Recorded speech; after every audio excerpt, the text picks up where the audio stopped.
Hello, I just want to talk about paranoia and a few things. I don't know if it's going to make sense because it doesn't make sense to me yet. I mean, it does at some level, but it doesn't all come together. I'm hoping that if I speak about it, I'll either get some reflections that help me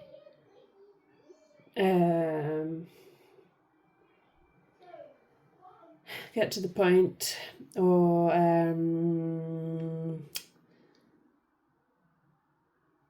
it'll help me mull it over because I can't think in my head. I can only think out loud.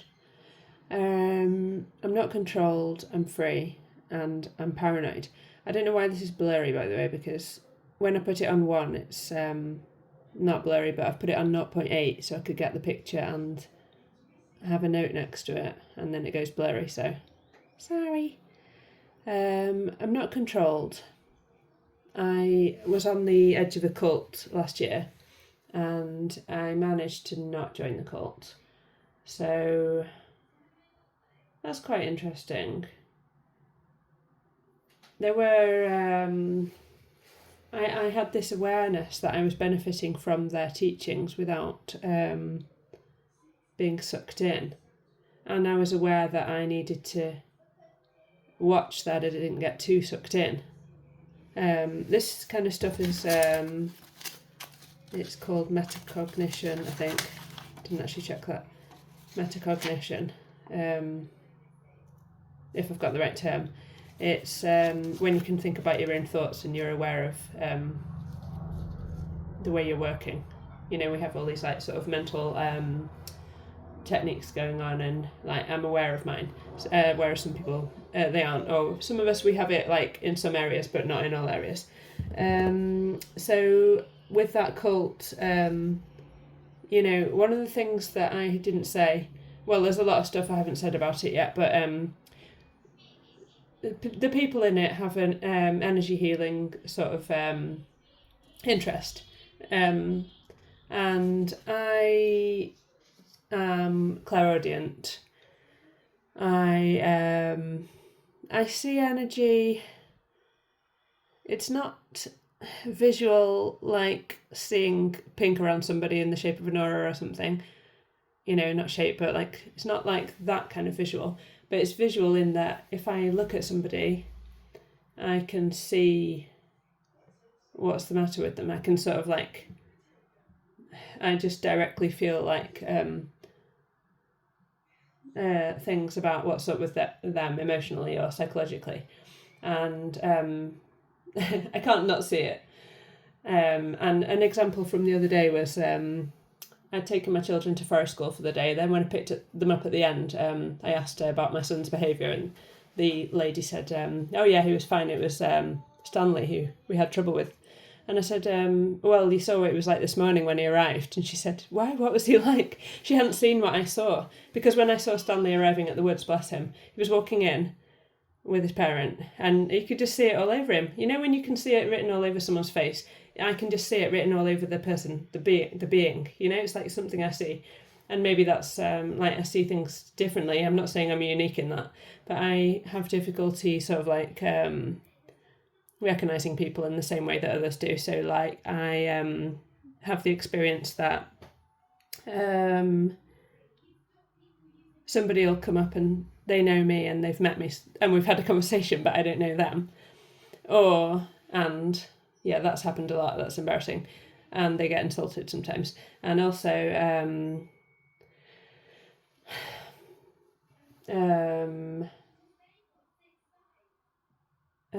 where I'm up to, recognising people. Oh, sorry, because I get distracted very easily. I'm just like distracted by my environment. What was I going to say? Right, recognising people can be the other way around. Oh yeah, I could recognise somebody really, really well. Like once I saw this bloke in the supermarket a few years ago and I was thinking like, I know him. Like I definitely know him. I don't know why. I just know him. Like I really know him. And I felt like I just knew him inside out. Like, you know, like I just knew him. And I was like racking my brains. And then weeks later, I just suddenly finally realised like, oh, he's a taxi driver. I've had a lift in his taxi before. That's what it was. I just knew him because he'd given me a lift in his taxi, but I just knew him and I didn't know why. So I can recognise faces that I've seen before. But on the other hand, sometimes it seems like I've never met the person and they know me and they know my name, or they've said like, you said this, then I said that, then, you know, like we've had this conversation. Or I could have even had exactly the same conversation with them. So in the cult, the lady that brought me into the cult was like really good at this sort of stuff as well, but like I think everybody has the talents in it in varying degrees in different ways. So she could like talk me through energy healing parts of myself during my sessions with her, and she could sort of like talk about the energy in a physical sense, which is that's really helpful to me because that's how I experience it. So like helping things move and dealing with emotions and sort of even repressed memories and things.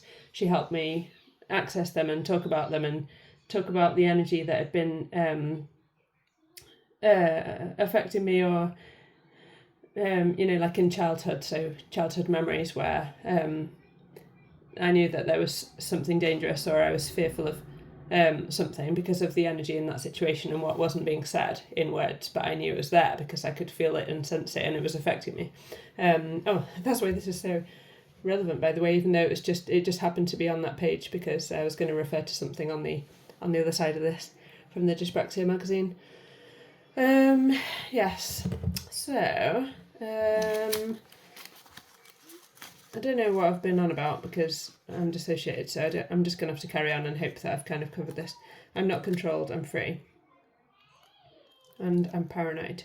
I restrict a lot of stuff. I like predictability, and I reject almost all input. I can't sort of like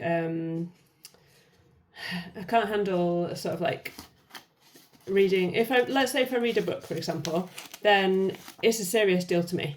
I will read that book, you know, unless okay, I don't know if there's an exception, but like when I was at uni, I was supposed to read David Copperfield. We were supposed to read about 3 books a week. You know, I guess people were just skimming the books, but I can't skim books easily in that way.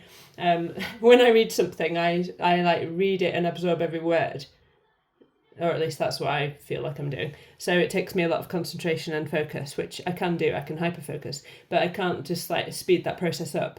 And I go into such a deep place when I'm reading and understanding something that a sentence could just send me into this deep place of like mulling something over, and then, you know, I'm never going to complete a paragraph if I'm going at that pace. So I have a lot of trouble with reading. So I never read David Copperfield. How did I get onto this? I'm not controlled, I'm free. I'm paranoid. What was I on about this for? Reading. Goodness knows. Right, input, yeah. So I can't just like randomly be like, oh yeah, I'll read that. Unless I feel like I'm going to do this and it's something serious. So I can't sort of like commence something unless it's going to be a big thing for me and I am going to do it. So this is, in a way, this is why I'm paranoid. I mean, this is not why I'm paranoid, but this is one of the examples of how paranoid I am, that I ignore or filter out almost everything that's thrown at me. Like, by the way, I heard this song recently, which meant something to me. I heard it playing on a radio for some builders when I was walking past them. And it's, I looked it up after because I remembered it from when I was younger. And it's, I don't know if I can try to sing it. It's the one that goes like, you say I only hear what I want to. And then in that song, she actually represents me fairly well in the sense that she says like, you say, I think. You say, I think to myself. So that's quite representative of my childhood, because people could say things to me, but I couldn't respond because I'm a mute. I was a mute, and I'm still a selective mute, so I couldn't actually respond, but I would have a reaction from that. It would impact me. So yeah, it's kind of like felt really good representation of being a mute, that like something could be said to me, it will impact me, but I can't respond, and I can't have thoughts or words to respond to what's said. So I reject almost everything. So I don't just like read things. I don't really like to sort of watch anything. I never watch the telly, I don't watch the news at all. I'm just like protecting myself at all times. And that's because I grew up in a controlling environment. Okay, so there's a reason I'm angry, I'm paranoid, I've been lied to all my life. I feel like I've been lied to all my life because it's not literal lies. It is to me the way that it felt, but it's like thought control. I grew up in thought control, and our society is full of thought control as well, I think. So we are supposed to agree with certain things. I don't automatically. I just don't. So all these like brainwashed parts of me from my whole life before I started to opt out more and more are they're the thought control, the patterns, and I have beliefs from those things, and it's been really, really harmful. So then I've made sure not to. I made sure not to. And I think I'm listening, but I'm not really listening, or it's just like blah, I just can't hear things in general. But did I say a minute ago, I'm clairaudient. So I can hear things when I need to. I can hear things when I need that information, or it's like beneficial to me. And there's a reason I'm angry and paranoid. I've been lied to. So the reason I say it's not literal lies is because people, I'm at the point where I feel like people usually don't try to lie or don't literally lie. They're lying by the fact that they already believe that thing. They've convinced themselves, and then they're trying to control someone else to believe it and agree. Or they are avoiding revealing certain things or saying things in a certain way because it incriminates them. So I've been studying forensic linguistics for over a year now, and I'm going to go into studying it in higher education, inshallah. And there's some really useful concepts that I've started to learn and study statements, like in a style of statement analysis is part of it.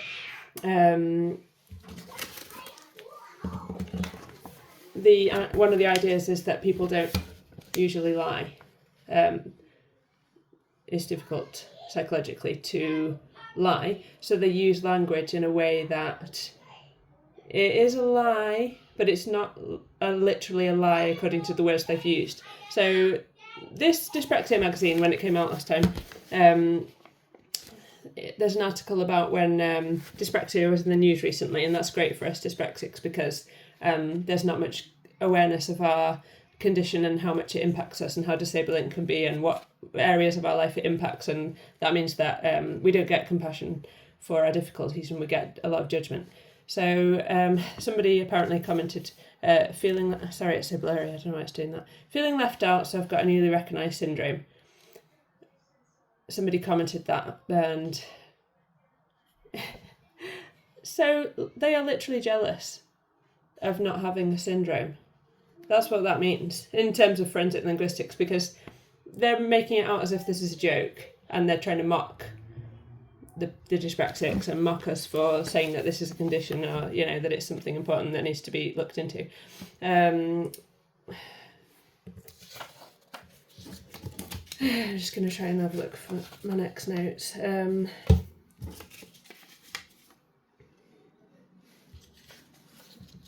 Why are we saying something? Why is somebody saying something? To convey the truth and to control. So whatever the person thinks the truth is, or wants the understanding of something to be, then they're trying to control us with the way they're saying it or stuff like that. And in my experience, partly because I've been a mute, I usually withdraw from any interaction or communication on my part. So I've stayed silent because I can't bear control. I'm doing it, but I can't stand it. I can't stand the concept of being controlled in a lot of ways. Right, so labels and literally jealous. That was what it meant in the terms of statement analysis. I reject or missed all input. Have I talked about that? No idea.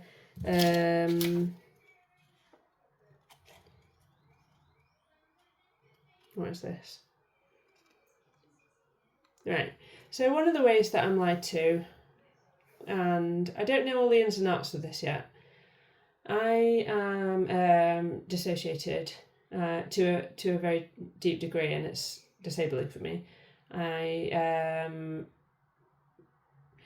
When I did a questionnaire about my dissociation, it asked how often I am not believed, or whether I feel like I'm telling the truth and I'm not believed in that.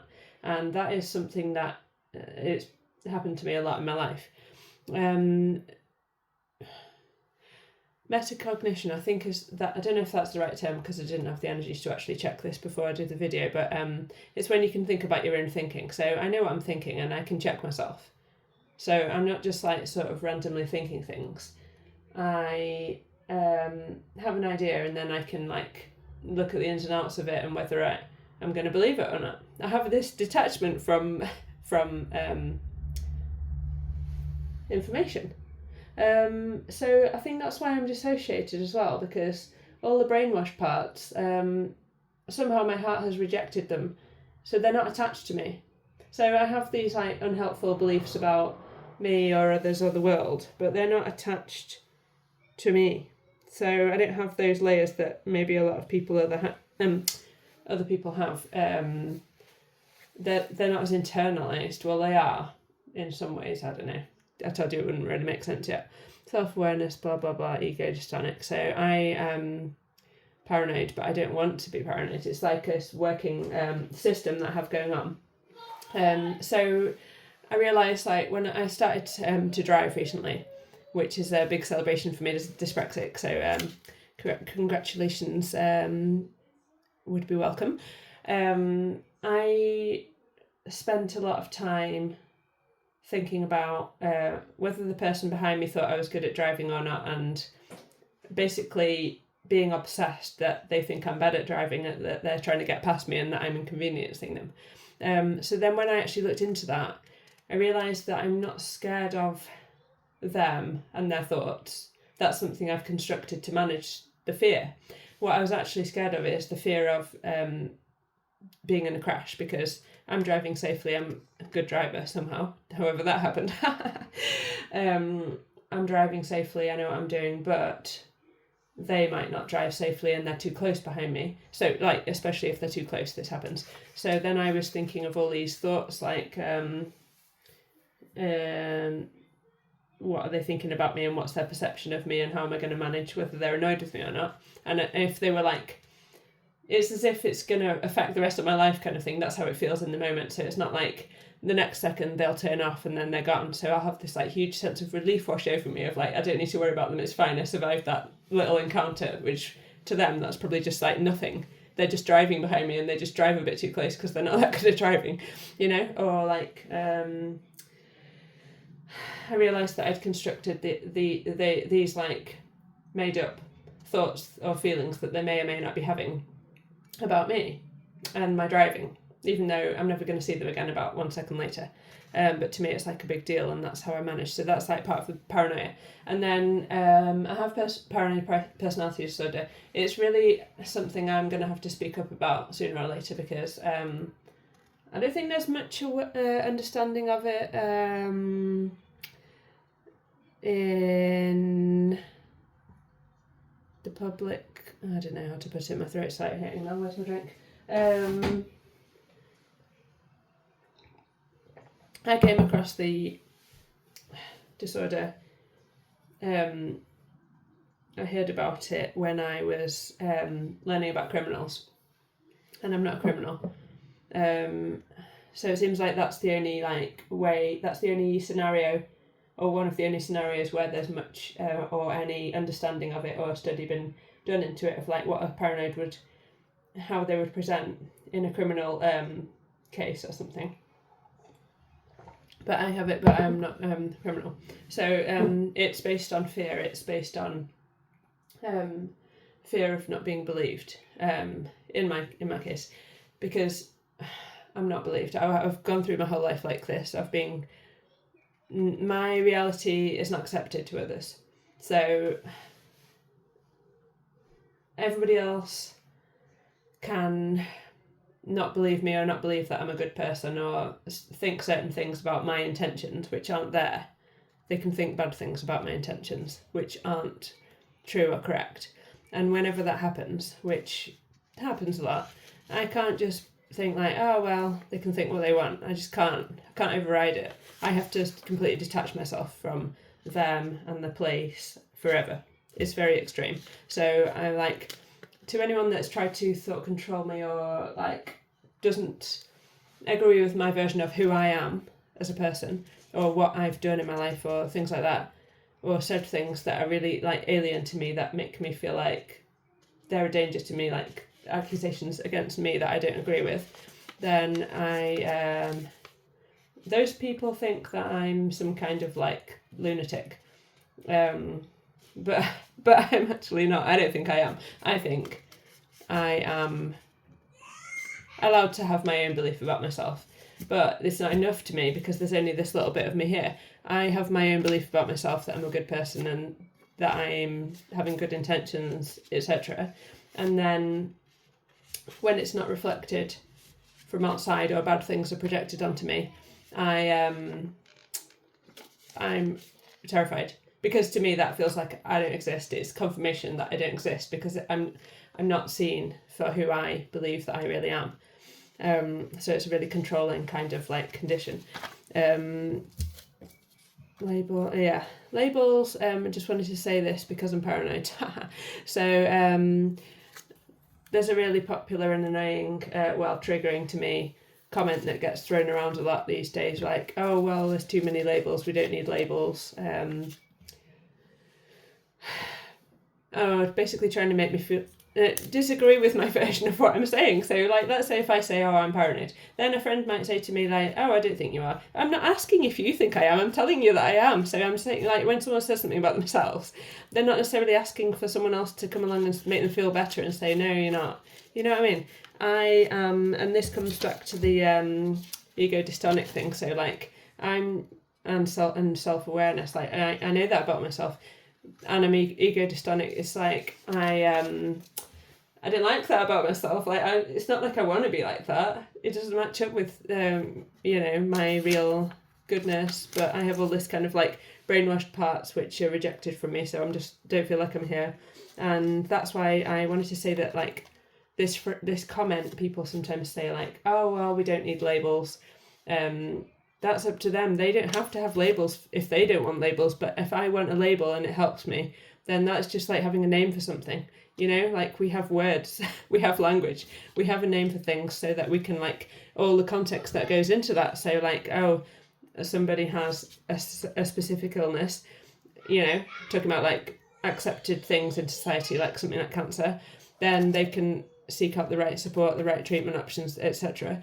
There's nothing different saying like I'm dyspraxic or I have paranoid personality disorder or whatever else, except that the level of consciousness of the society hasn't accepted that yet, as like, you know, that information hasn't been accepted. Anyway, I can't bother to explain the ins and outs of that because I'm just impatient with myself.